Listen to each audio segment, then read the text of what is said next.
Nós começamos o tempo do Advento. Esse é o tempo da esperança. Tempo do dezembro. Dezembro é aquele mês que cheira, não tem um cheiro diferente? Vocês não acham que dezembro tem um cheiro diferente? É o cheiro da novidade, daquilo que vai chegar, dos desafios que estão à porta do ano novo. Tem um cheiro de Natal. Vocês não têm esse cheiro de Natal? Dezembro é o mês que mexe conosco, por causa da esperança.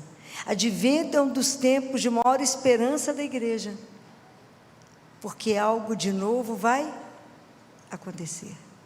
Algo de novo está para chegar. Isso é simplesmente maravilhoso. Nós concluímos um tempo litúrgico, estamos abrindo um novo tempo na esperança. Está escrito em Jeremias, capítulo 31, versículo 17, se eu não me engano, que eu acho que eu perdi a marca dele aqui, que andou caindo aqui as coisas, que está escrito: há esperança para o teu futuro. Há esperança para a tua vida. Isso é para poder mexer no seu coração, porque às vezes a gente fica achando que a vida está assim, sem saída, mesmo que a gente esteja com ventos contrários, com a vida parecendo que está do avesso. Não se esqueça dessa palavra: há esperança para o teu futuro. Há algo de novo que vai acontecer. É por isso que a igreja começa esse tempo da esperança com a palavra forte. Qual é a grande palavra do domingo? Vocês assistiram missa domingo? Tem certeza que o sacerdote falou. Falou: eu entrei na igreja, na verdade não prestei muita atenção, não. Na verdade eu não prestei muita atenção. A hora que começou a ler lá, a gente voou um pouco. Nem de verdade, nenhum de vocês ficou com a palavra do primeiro domingo do Advento? De verdade. Vigiar. Pelo menos 3 pessoas ficaram. Então já está bom, já tem esperança, está vendo? Vigiai. Essa é a grande palavra.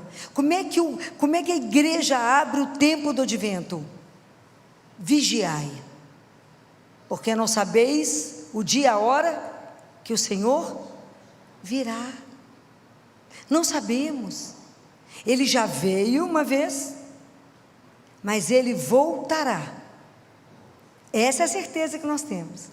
Então, se eu tomo consciência disso que ele falou, vigiai, porque não sabeis o dia que eu volto, isso exige de nós não só uma atitude, fala, eu estou alerta porque ele vem, mas uma mudança naquilo, como é que eu estou vivendo. É tão interessante porque no início dos discursos de Jesus, quando ele falava vigiai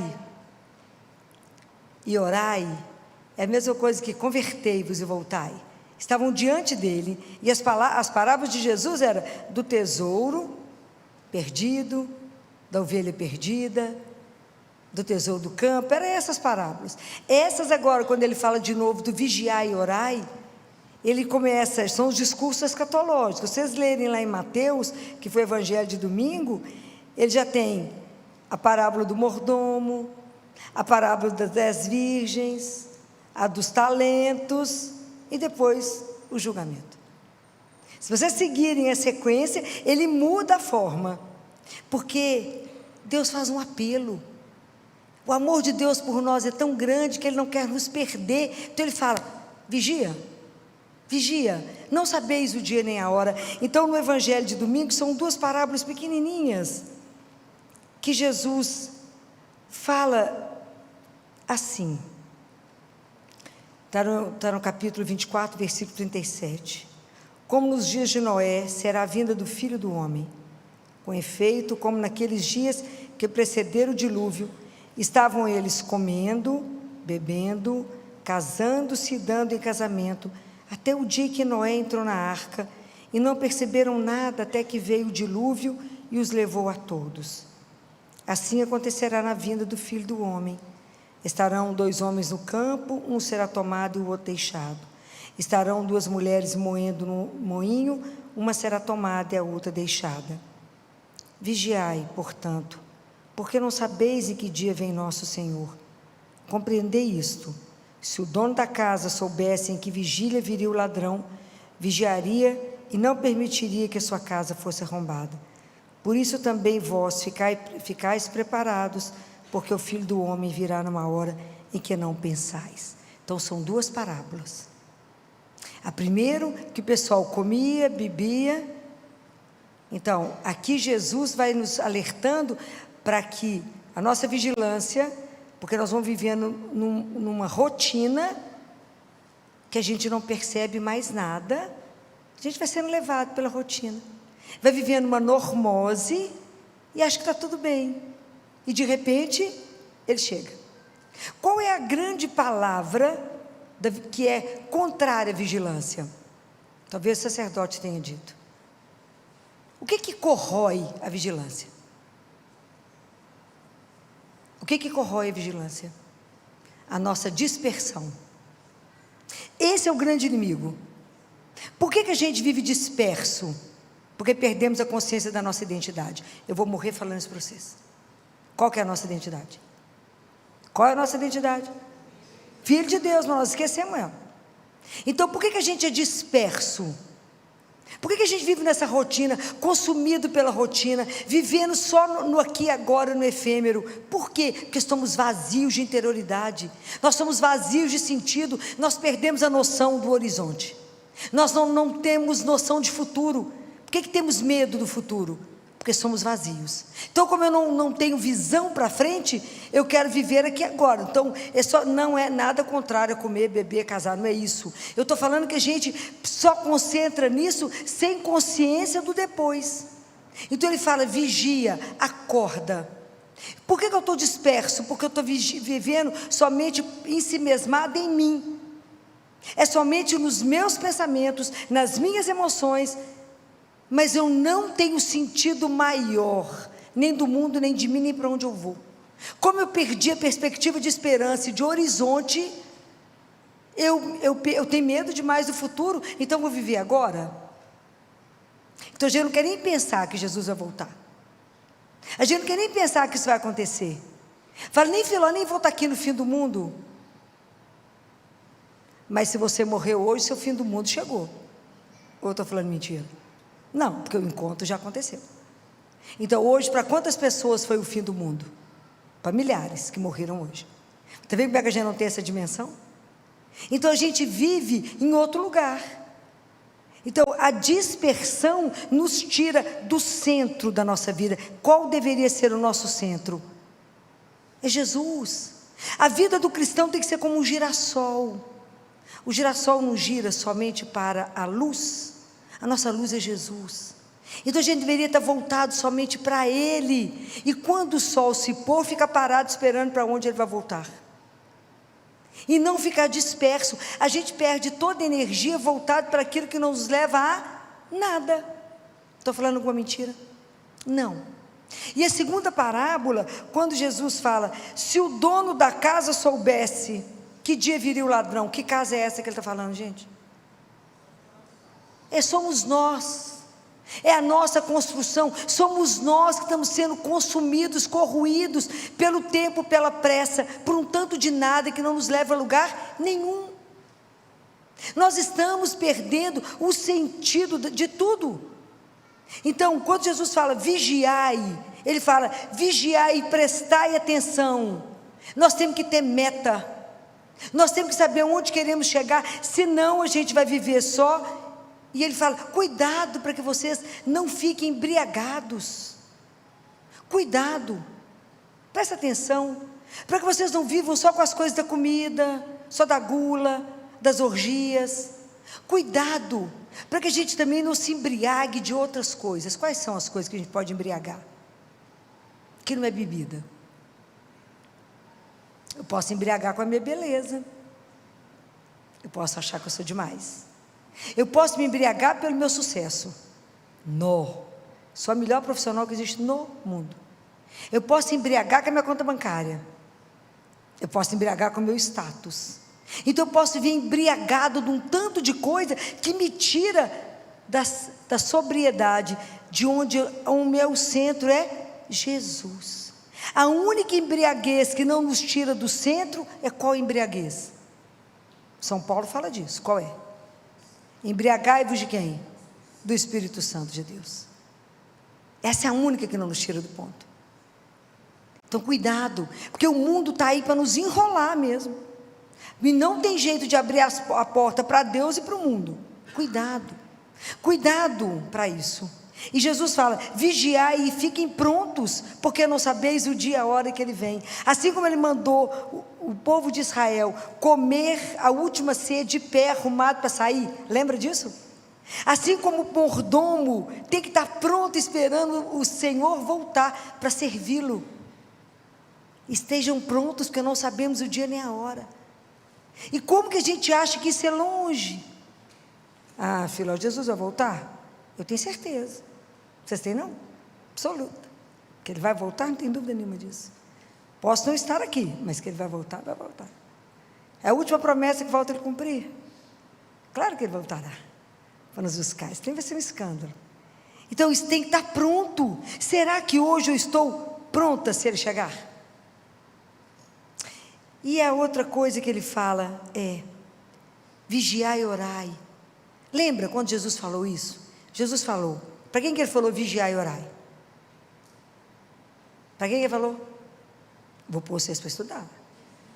Para com quem foi que Ele falou isso, gente? Quando lá em Getsêmani, lembra? Que chamou Pedro, Tiago e João e falou: vigiai e orai comigo por 1 hora. Jesus chegou e está fazendo o quê? Rezando? Dormindo. Jesus falou: o espírito está pronto, mas a carne é fraca. Porque rezar é estar presente ao presente, gente. É a forma mais alta de sobriedade. É saber que eu estou diante do único que é vivo. Nós rezamos ainda deitado, coberto e no escuro. Eu vi falando isso, né? O povo fala comigo: se filho é pecado rezar deitado? Eu falei: não, é só que você não tem consciência que Ele está vivo e está diante de você. Hein, Filó? Ué. Vocês estão lidando com algum Deus morto? Porque o meu é vivo. E se Ele chegar diante de você, você vai estar deitado, coberta de camisola? Não, você vai estar de joelho. Só porque você não vê, não quer dizer que Ele não esteja lá. Ok? Isso é muito sério. Então, vigiai e orai. Jesus falou isso. Aquilo que eu digo a todos, diz Ele, Marcos: vigiai. Não durmam, acorda, fica desperto.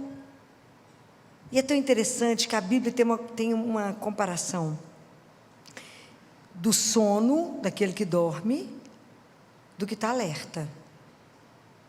O sono é relacionado com enquanto a gente ainda não se converte, e a gente vive somente na carne. E o desperto é aquele que já vive a vida no Espírito. Então Ele fala: muda de faixa, gente, vamos, converte, sai da carne, vamos acordar para aquilo que é real. Mas a gente ainda está lá. Então é preciso acordar para essa realidade. Isto é real. Então vocês vão ver que esse domingo que vem, os discursos são escatológicos. Depois tem o domingo da alegria, depois nós vamos falar de Natal. Mas é tão interessante que São Bernardo fala que existe entre a vinda dele, que já existiu, do Messias prometido, existe a última vinda dele, né, que ainda voltará, existe uma vida intermediária, que Deus vem até nós todos os dias. Quando a gente conta essas coisas, fala do advento, essa alegria de Jesus que vem, tem uma turma que acredita, desconfia, né? Tem uma turma que não acredita de jeito nenhum, tem uma turma que desconfia, e tem uma turma que de verdade faz disso uma razão da vida. Então quando Jesus fala isso conosco, isso fala: toma conta da sua casa, evite a dispersão, quer dizer, volte para você, volte, converta, volta, acorda, e passe a ter uma vida que de verdade tenha sentido. Para de viver esse vazio interior, para de viver essa normose, essa vida que eu chamo de água de chuchu rala, tem gosto de Nada. A gente só entra na rotina e só repete tudo todos os dias, sem uma motivação, sem paixão pelo Senhor, por essa história. Quando a gente de verdade crer, se eu creio, eu tenho que trabalhar todos os dias, porque o meu encontro com Ele pode ser hoje. Santo Agostinho fala assim: eu morro de medo do Jesus que passa. O que ele quer dizer? Da mesma forma, quando Jesus falou sobre Jerusalém, o que foi que ele falou? Quando ele chora sobre Jerusalém, fala o quê? Fala: Filó, para de apertar a gente. Que pena que você não reconheceu o tempo em que fostes visitada. E o medo que eu tenho dele falar isso? Você não reconheceu o tempo em que fostes visitada. Senhor, mas você me visitou? Ai, visitei, que dia? Sabe que dia que eu estava com fome? Que eu estava com sede? Que eu estava doente? Que eu estava sem roupa? Lembra desse dia? Pois é, você pode ter me dado comida, pode ter me alimentado, pode ter me curado. Esse é o julgamento. É o último aqui, ó. Mateus 25, final lá, capítulo, versículo, a partir do 31. Senhor, mas eu te vi que dia? Naquele dia ali, ó, lembra que eu estava ali com fome e falei com você: me dá um negocinho para comer? Você falou: não tem. Era eu. É para a gente prestar atenção. Ele vem. Todos os dias. Então existe essa vinda de Deus na nossa vida, na nossa história. Já falei com vocês que Jesus está no olho do furacão conosco. Ele não está aqui só. Ele está onde estivermos. Se for convidado, se for aceito, se for querido, se Ele de verdade fizer parte da nossa história, que o espera todos os dias, que acorda e fala: será que vai ser hoje? Será que vai ser hoje que o Senhor virá em glória? Será que vai ser hoje que o Senhor vem nos buscar? Ou será que vai ser hoje o meu encontro? Vigiai. Ficai atentos, porque é tão interessante. Da mesma forma que eu tenho 2 pés para andar, eu preciso de 2 asas para voar. Quais são as 2 asas para voar? Eu preciso da oração e preciso da mortificação. Para a oração é tão interessante que eu preciso de aprender a ter, falei com vocês aqui, dessa sobriedade, dessa consciência de uma presença, dessa consciência que Deus é real, não me embriagar com as coisas do mundo. Tem um salmo que fala: Senhor, fecha meus olhos para a ilusão do mundo, para as coisas que é tudo ilusão. E há um texto que não é canônico, ele é extracanônico, e que fala, tem uma fala de Jesus, da mesma forma como ele fala para Gabriele, que é uma mística, já falei com vocês várias vezes sobre ela, que ele fala: façam jejum do mundo. E eu acho que a gente nunca precisou fazer tanto jejum do mundo. E ele fala: e hoje o jejum do mundo, ele é mais importante que o jejum da comida. Fecha o ouvido, ele fala, fecha o ouvido para tanta fofoca. Fecha o ouvido para tanta notícia inútil. Ele fala: notícias inúteis, que fala de manhã, de tarde, já mudou, de noite esqueceram. Estou falando alguma mentira? Não. E nós estamos no mundo que nós estamos no mundo da imagem, não é? A mídia o tempo inteiro te chama. Ele fala: preserva seus olhos de tantas imagens. Porque como é que você consegue rezar se o coração está tão entorpecido, se a sua cabeça está tão cheia de imagens, de pensamentos, de preocupações? Como é que você esvazia para entrar em contato com Deus? Não tem jeito, gente. Não tem jeito. Por isso que é preciso esvaziar um pouco disso tudo. A sobriedade para a oração, a relação é igual o silêncio para a oração, para escutar uma boa música. Você escuta uma música de qualidade no meio do barulho? Não, você não vai conseguir escutar nada. Você precisa do silêncio, da mesma forma como você precisa do silêncio para escutar a voz daquele que te chama. A gente precisa cultivar boas coisas. Eu preciso começar a vigiar. Eu tenho que vigiar sobre a minha casa, sobre a minha vida. Eu preciso vigiar como porteiro, que pensamento está entrando, que sentimentos estão entrando, que estão me dispersando do único que é o centro da minha vida. E às vezes a gente dispersa tanto que a gente não consegue rezar, a gente nunca está onde deveria estar. Há um segredo entre os monges, que eles recitam um trecho de um salmo. Eu vou falando com vocês as coisas que eu vou experimentando, ok? Que reza várias vezes, continuamente, para que não um pensamento que vai te perturbar, sentimentos que vão te tirar do centro, você possa repetir um trecho de um salmo que fala: Senhor, venha ao meu socorro agora, socorrei-me sem demora. Senhor, socorrei-me sem demora. Senhor, vinde logo Senhor, vinde logo ao meu auxílio, socorrei-me sem demora.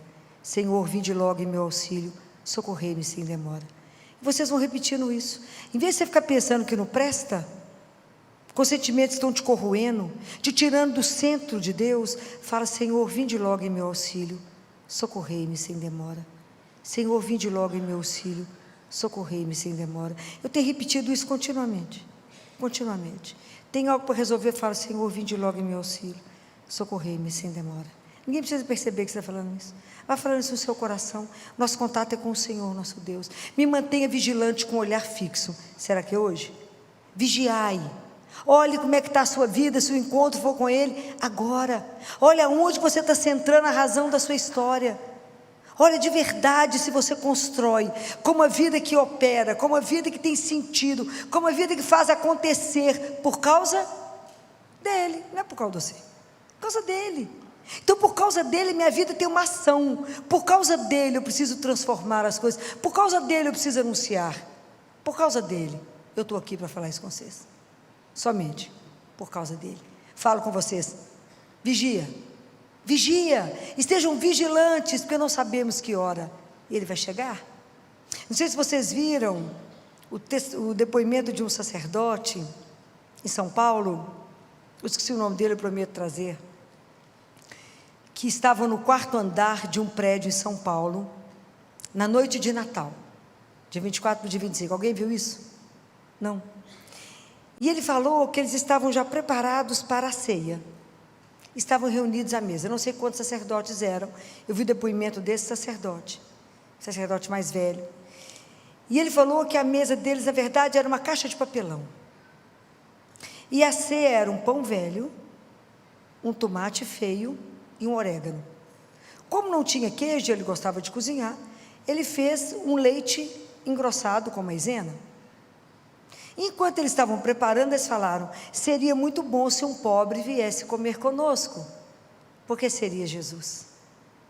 No que eles acabaram de comentar sobre isso, o porteiro interfona e fala: tem um pobre querendo subir, mas nós aqui não deixamos pobre subir no prédio. Ele falou que quer ver o Senhor. Ele falou: manda subir, porque é nosso irmão.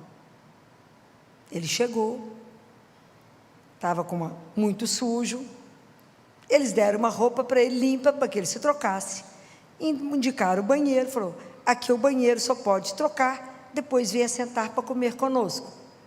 O banheiro, a janelinha era muito pequena, não tinha jeito de ninguém passar, e a porta dava para a sala onde eles estavam, a porta fechada. Como a porta não abria, estava demorando demais para abrir, eles foram lá ver o que tinha acontecido. Bateram, nada, não respondiam, nada. Eles resolveram abrir. Quem estava lá dentro? Ninguém. A roupa suja estava perfeitamente dobrada. E o padre fala: assim como ele fez com os panos na ressurreição, ele dobrou a roupa suja e não estava lá. E esse padre chora, porque naquele dia, quem foi pessoalmente? Jesus. Isso é de emocionar, de chorar. Depois eu vou passar para a Paty o link, para vocês poderem assistir o depoimento desse sacerdote, falando que encontrou as roupas dobradinhas no banheiro, e ele não estava e não tinha por onde sair. Ele foi embora, mas ele foi conforme convidado. Então Deus vem, a gente só precisa estar alerta, vigiando, de olho. É igual um sentinela para o outro. Está lá em Isaías essa história. Fala: um sentinela grita para o outro se já está na hora, né? Fala, não, ainda está de noite. Que hora é? Ainda é noite. Ainda que hora é? É de noite, mas o dia está chegando, e de noite continua. Mas voltai-vos, convertei. Na verdade, isso é um texto muito enigmático. Mas, na verdade, é o nosso estado, que a gente, às vezes, ainda está na noite, ainda estamos tão ligados ao mundo, e Deus está nos chamando, convertei-vos. Volta, abre os vossos olhos. Eis que estou à porta, né? Eis que estou à porta. Agora é cheiro de Natal, há uma nova esperança de que a nossa vida vai ser reescrita, se a gente quiser. Advento é uma ação de Deus junto com a sua. Deus não pode agir sozinho. Deus age se você tiver um coração aberto para que Ele possa fazer, ok? Senão nós vamos passar pelo mês e não vamos nos preparar para esse grande encontro, que é de novo rever, é a presença de Deus nascendo em nós outra vez, revendo a nossa esperança. Qual é de novo, qual é para nós um modelo de sobriedade de oração? Qual é? Qual é? Maria, oh, ainda bem que alguém lembrou que é ela. Pensa, ela podia ter ficado embriagada de saber que era mãe do Filho de Deus, ia ser insuportável. E ela viveu como a serva de Deus. Nada fez com que ela ficasse entorpecida com essa notícia.